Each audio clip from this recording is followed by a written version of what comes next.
The prairie had a silence that could swallow the living. Heat shimmered across the broken trail, where the dust hung like smoke from a fire that had burned long ago. A single wagon wheel lay splintered in the weeds, its iron rim tilted against the earth as if time itself had stopped turning. Beside it sat the girl, small, dust-streaked, her dress ragged to threads. She clutched something in her lap, as if it were the last scrap of the world that still belonged to her. The sun pressed hard upon her skin. Her lips were cracked open, raw with thirst. A fly crawled across her cheek, and she did not bother to brush it away. She had not eaten in 2 days, had not drunk since dawn of the day before. Around her stretched nothing but sagebrush, dirt, and sky, the merciless kingdom of the West. Sometimes she thought she could hear her mother's voice, faint as a wind stirring through dry grass, telling her to be brave. Sometimes she thought she saw her father walking just ahead on the trail, strong and tall, as if leading her home. But when she blinked, the air was empty. All she had was a locket in her palm, its chain tangled around her fingers. She pressed it against her heart and tried to remember their faces. The heat made memories slippery, like trying to hold water in her hands. A coyote's howl tore across the plain. It was far, but it made her skin prickle. She turned her head, scanning the ridges of dust. The sky leaned toward late afternoon. Shadows grew long, sharp-edged, threatening to cut her to pieces if she lingered. She rose to her feet on legs that trembled. Every step forward felt borrowed from death itself. The trail bent toward the horizon, where the world seemed to end in fire and haze. She staggered along, a ghost walking in daylight. Once, she dropped a locket, and panic drove her to her knees in the dust. Her fingers clawed until they closed around the cold metal.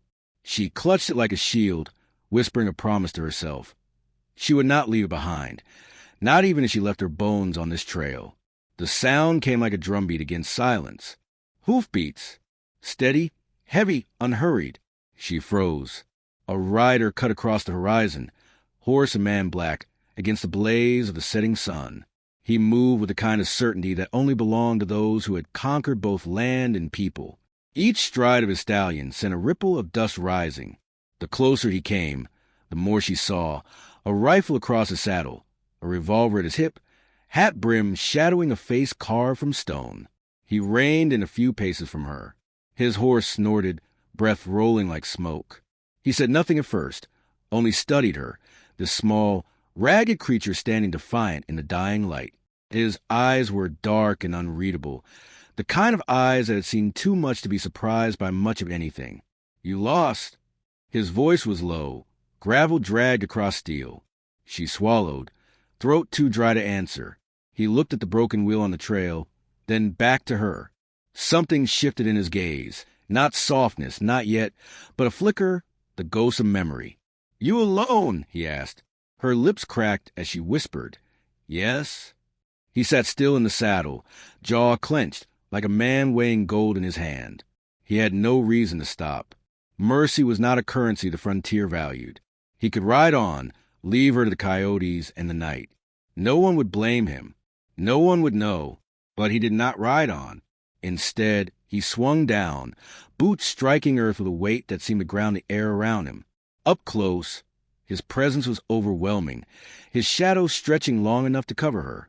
He knelt, dust rising in a slow curl, and studied the locket in her grip. He did not ask whose it was. Instead, he said, "You're burning up. You'll be gone by morning." Her chin lifted, fragile but stubborn. "I won't." The corner of his mouth twitched, not quite a smile, more like recognition. Stubborn little thing. He rose again, tall as a storm, and reached for her with a callous hand. She hesitated, every instinct taught by loss screaming not to trust. Yet her legs trembled so hard she could barely stand, and the coyotes were still out there waiting. Slowly, she placed her small hand in his. His grip was rough, but steady as iron. Without another word, he lifted her and set her on the horse's back. She swayed, dizzy, clutching the saddle horn as if the earth had suddenly tilted. He mounted behind her, the leather creaking, his arm a barrier of strength at her side. The horse turned toward the horizon, hooves striking sparks in the twilight. She looked back once at the broken wheel, the trail littered with silence, and the empty place where her family should have been. Then it was gone, swallowed by the dust. The rider's voice came low, meant only for her. The West don't give second chances. You got one tonight. The words settled heavy inside her, not comfort, not yet, but a promise forged from iron. She closed her eyes, resting her cheek against the horse's mane, the rhythm of hooves carrying her into darkness. Behind them, the prairie fell quiet again. Ahead stretched a future she could not yet name, only feel, the weight of it pressing against the stars. She was no longer a child left on the trail. She belonged to the mercy of a man who carried none, yet carried her anyway. And though the coyotes still howled, they howled at empty dust. The ranch rose from the land like a fortress built not of stone, but of cattle, fences, and men. From the high ridge, the girl saw it first, roofs glinting bronze in the late sun, corrals spread wide as a small town, smoke drifting from chimneys. It seemed impossible that so much could exist here, where only dust and hunger had surrounded her days before. The horse carried her down the slope, and the man who had taken her from the trail rode silent beside her, his profile cut sharp against the horizon. When they reached the gates, cowhands turned their heads. A dozen eyes followed as the wealthy rancher rode in with a ragged child on his saddle. Murmurs rippled through the yard, half curiosity, half suspicion. One man spat into the dirt, another crossed his arms. The girl clung tighter to the saddle horn, shrinking under the weight of so many stares. He dismounted and set her down gently, though his expression never softened. "This is my land," he said, as if the acres themselves bent to his will. "You'll be safe here." She nodded, though safety felt like a word she did not yet understand. Inside the big house, the air was cooler, scented faintly of leather and with smoke.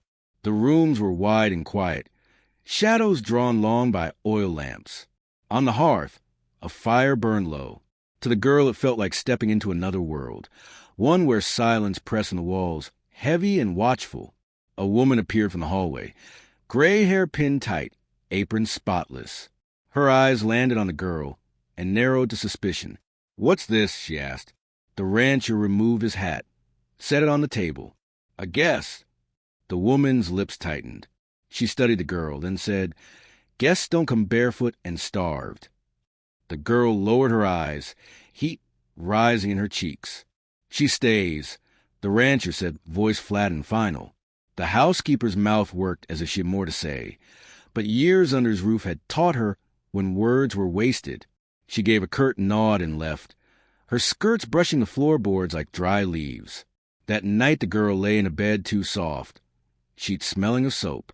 She turned the locket over in her hands until sleep found her. In her dreams, the prairie opened wide and empty again, and she woke before dawn, heart hammering, afraid the bed would vanish with the night. The rancher was already awake, as if he never slept at all. She found him in the yard, a black silhouette against the morning's first blaze, watching over men driving cattle into the open fields.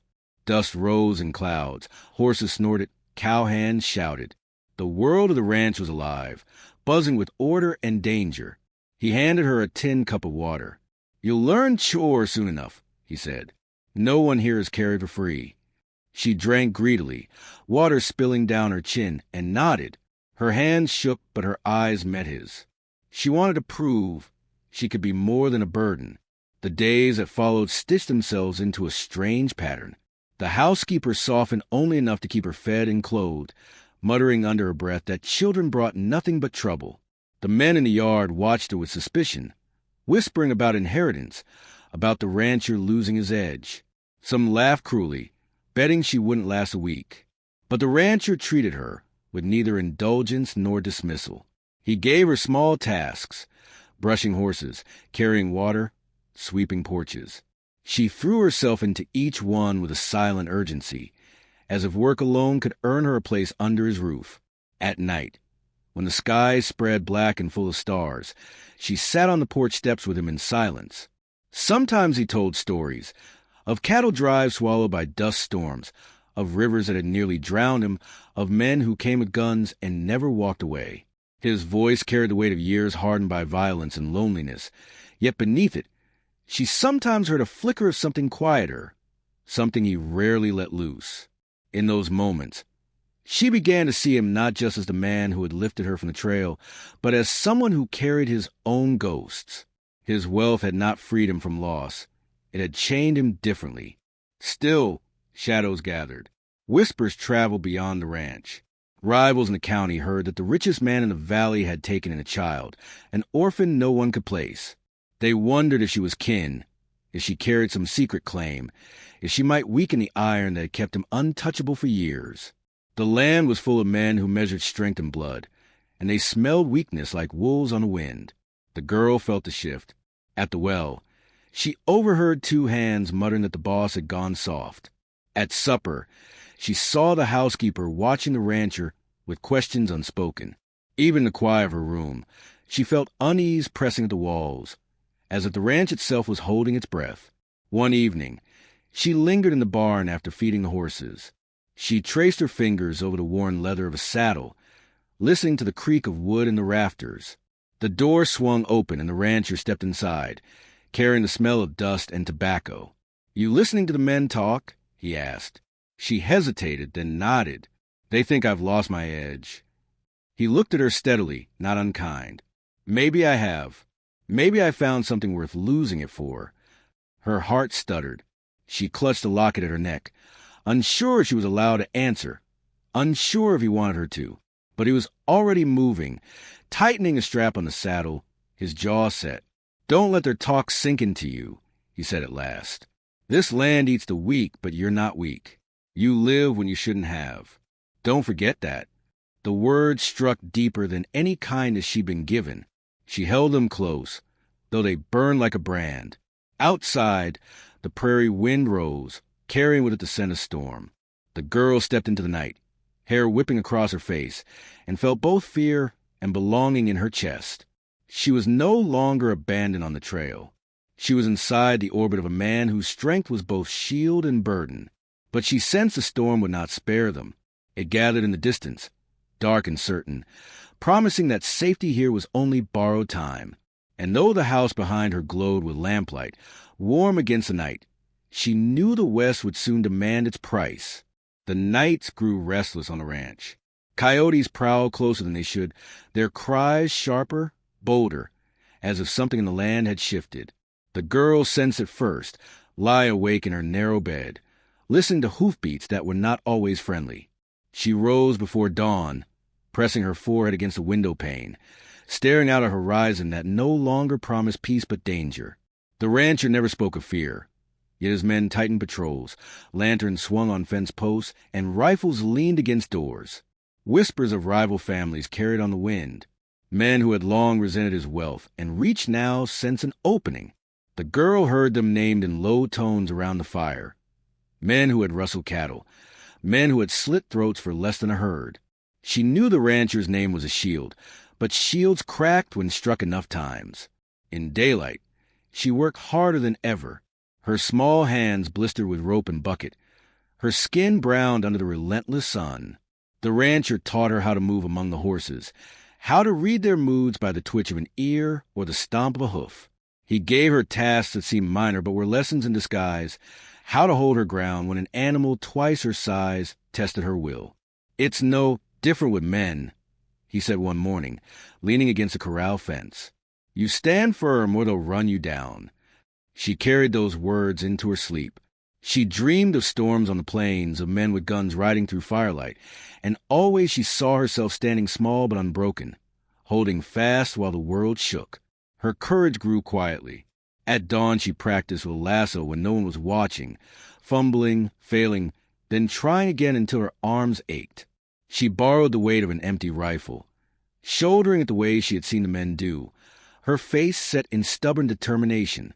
She said nothing of this to the rancher, but he noticed the calluses forming on her palms, the way her shoulders squared when challenged. One evening, as the sun bled into the horizon, she saddled a horse and rode into the prairie. The grass swayed in golden waves, the sky burning orange and violet. Wind tore at her hair as she leaned into the gallop, laughter breaking free of her chest for the first time in months. She felt the vastness around her not as emptiness, but as possibility. For a few minutes, she was no longer the abandoned child on the trail. She was part of the land, fast and unafraid. But freedom in the West was always fleeting. The first attack came sudden, like a match struck in darkness. Shots cracked through the night, sharp enough to wake the dead.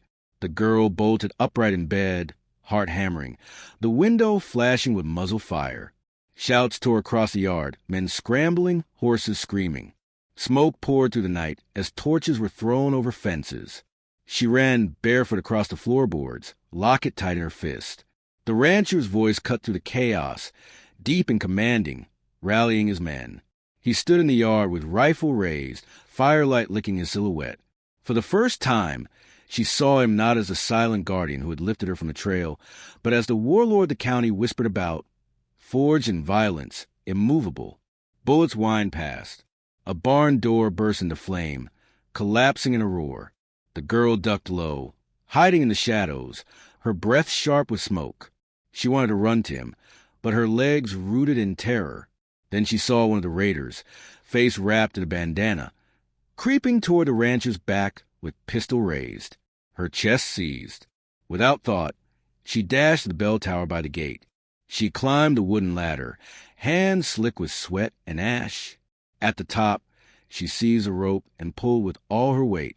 The bell screamed into the night, its clang cutting through gunfire, startling the horses, alerting the men. The rancher turned just as the raider fired. The shot went wide, grazing his arm. He spun and dropped the man with a single crack of his rifle. The girl clung to the rope, smoke choking her lungs, ears ringing with the bell's echo. Below, the fight raged. Raiders fired wildly, but the ranch hands, roused and ready, drove them back with shot and steel. Bodies hit the dirt. Horses scattered into the dark. At last the yard fell still but for the hiss of burning wood and the ragged breath of survivors. She climbed down, legs shaking, face blackened with soot.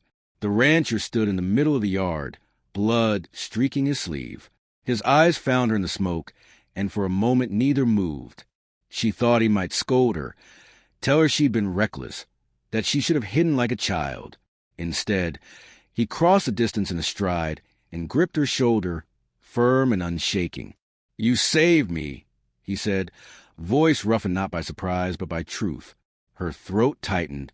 She wanted to answer, but words tangled behind her lips. All she could do was nod. He looked at her then as he had never done before, not as a stray taken in, not as a fragile burden, but as kin, as someone worth fighting for. The ranch was scarred by dawn.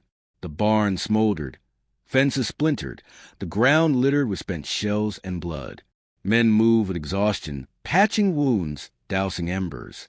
The girl sat on the porch steps, eyes raw with smoke, locket warm against her skin. She felt changed, though she could not yet name how. The rancher came to her, his arm bandaged, his boots still streaked with ash. He lowered himself beside her, joints stiff with pain. For a long while they said nothing, watching the horizon pale into morning. Then he spoke, quiet, almost to himself. "They'll come again. Men like that don't quit until something's finished." She swallowed, fingers curling into her skirt. "Will they take this place?"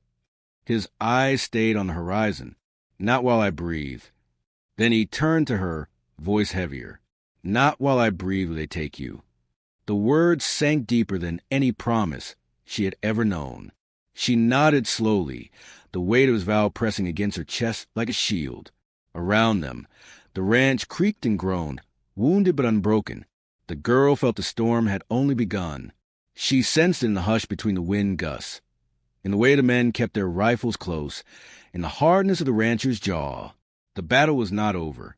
It had only opened the door to something larger, darker, inevitable. But she was no longer afraid in the same way. Fear still lived in her, yes, but beside it now was something stronger, the knowledge that she had not only been saved, she had saved, that she belonged to this place not as a shadow under someone's mercy, but as part of its fire. The prairie stretched wide and uncertain, but she met its gaze with steady eyes. The West had tested her, and she had answered. The days after the raid carried a silence more dangerous than gunfire. The ranch held itself taut, like a horse ready to bolt. Men worked with eyes on the horizon, rifles always within reach. Even the wind seemed to move differently, sharp and restless, carrying whispers of unfinished business. The girl felt it in her chest each morning as she rose, an invisible weight that told her nothing was settled. The rancher moved through the days with the steadiness of stone, but his arm remained bound, his face drawn with the knowledge of what was coming. He rode the fences himself, inspected every corner of his land, speaking little. When she asked once if the raiders would return, he only said, "They will." No more, no less. By the third evening, the answer arrived. Riders gathered on a ridge, their silhouettes cut against the red of the dying sun. A dozen at least, maybe more, guns slung loose, banners of dust rising around them. They sat there like vultures, waiting, until one spurred forward and shouted across the plain. His voice carried, mocking, promising that what had been spared before would not be spared again.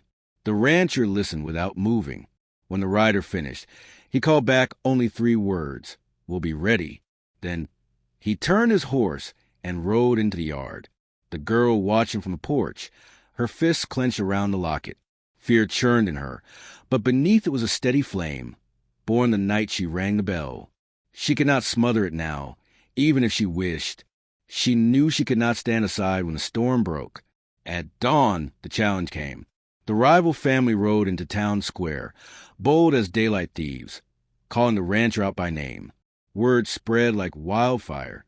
Shopkeepers closed their doors. Townsfolk gathered at windows, whispers swelling with each passing minute. It was no ordinary feud. It was a reckoning, the kind the West carved into its own memory with blood. The rancher saddled his horse without hurry, as though preparing for a cattle drive. The girl trailed after him, heart thundering, words tangled on her tongue. She wanted to beg him not to go, to stay behind the safety of his land, but she knew the West offered no such safety. He looked at her once, his eyes steady, and said, "You stay?" But when he rode out, she followed. Quiet, hidden in his dust, she rode a smaller horse, guiding it with trembling hands but an unshakable will. She could not let him face it alone. The town square was waiting. The rivals stood like wolves, circling, guns at their sides. Their leader, scarred and grinning, spat into the dirt as the rancher dismounted. Words passed between them, land, pride, the weakness of taking a child. The leader jeered, pointing toward the girl. When she emerged from the crowd's edge, her presence a shock. "There she is," he said, "the stone around your neck." The rancher's jaw hardened. "She's mine." The leader laughed, cruel and sharp. "Then you'll die with her." The draw came sudden, like lightning splitting sky. Pistols cleared leather, smoke burst in the air. The crowd scattered, screams rising above the crack of gunfire. Dust swirled thick, blinding, each shot echoing like thunder through the square. The rancher moved with deadly precision, each bullet a final word. 2 men dropped before they had fired twice. But numbers pressed hard, and he staggered back as a shot tore across his shoulder. The girl cried out, but her voice was drowned in the chaos. One raider spotted her, grinning through blood-stained teeth, pistol lifting. She froze, the world narrowing to the barrel aimed at her chest. The rancher turned, saw her, and without hesitation stepped between. The shot cracked, striking him high in the ribs. He stumbled, breath torn from him, but did not fall. His revolver roared in answer, and the raider went down. The girl rushed forward, seizing the rancher's arm, her small frame bracing him as he reloaded. For a heartbeat, they stood together in the storm, father and daughter bound not by blood but by will. His hand trembled, but hers was steady as she raised the spare pistol he thrust into her grasp. The next man came roaring, and it was she who pulled the trigger. The recoil jolted her entire body, but the bullet struck true. The raider collapsed, eyes wide with disbelief. Silence followed, broken only by the ringing in her ears. Smoke drifted. Bodies littered the square, groans of the dying mixing with the cries of the crowd. The rival leader still stood, teeth bared, fury burning. He lifted his gun, but before he could fire, the rancher's shot found him square in the chest.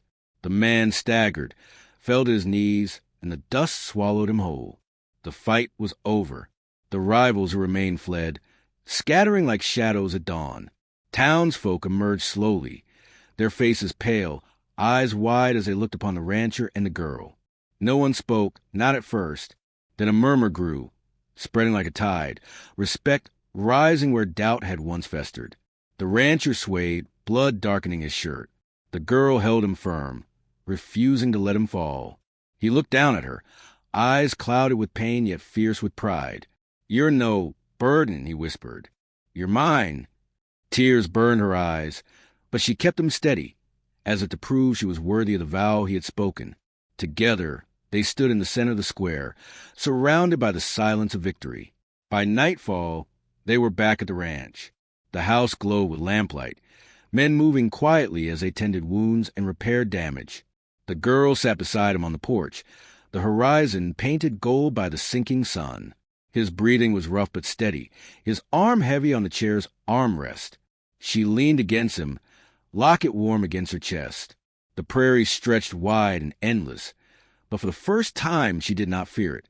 She felt the bond between them, forged in fire and sealed in blood, stronger than the land itself.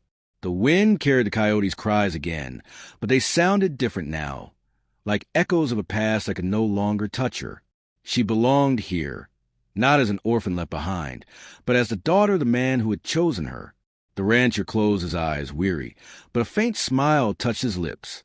She watched the sky darken, the stars bloom, and knew that whatever storms the West sent next, they would face them together, in a land where blood was currency.